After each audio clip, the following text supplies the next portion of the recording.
Hey everybody, it's Ashley here with Westcott, and today we're going to be going over some green screen basics.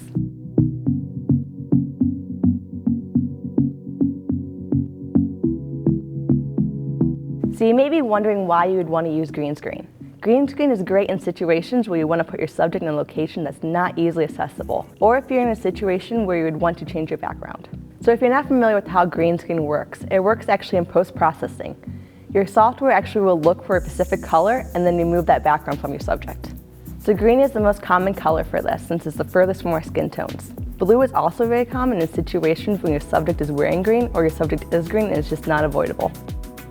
Properly lighting your background is one of the key factors in making sure you get a clean composite. In order to light our background evenly, we use two uLite softboxes and kind of feather them to avoid any highlight or shadows. You want to avoid highlights and shadows as much as possible. This creates an uneven surface and makes it very hard in post-processing to extract your subject. So the green screen background we are using is Westcott's 9x10 wrinkle-resistant backdrop.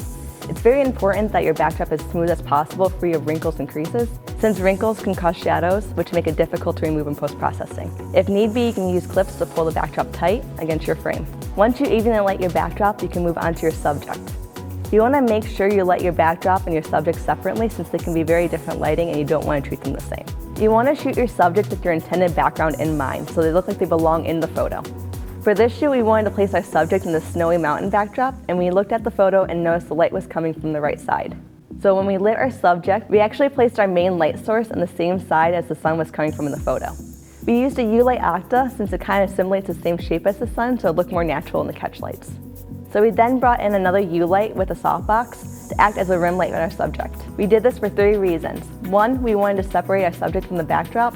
We wanted to maintain details in the coat and also wanted more dynamic lighting. We actually used the included remote to dial the power around like 10%. This way it wouldn't compete with our main light and just be very subtle and soft.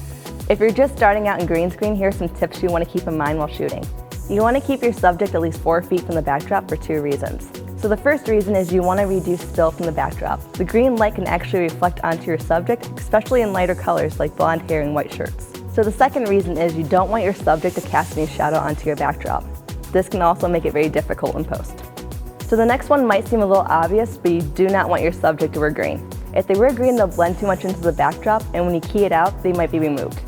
If this is unavoidable, you can always use another color like blue screen. And finally, you want to avoid transparent or reflective objects since they can reflect the color green and can be more difficult to remove if not properly lit.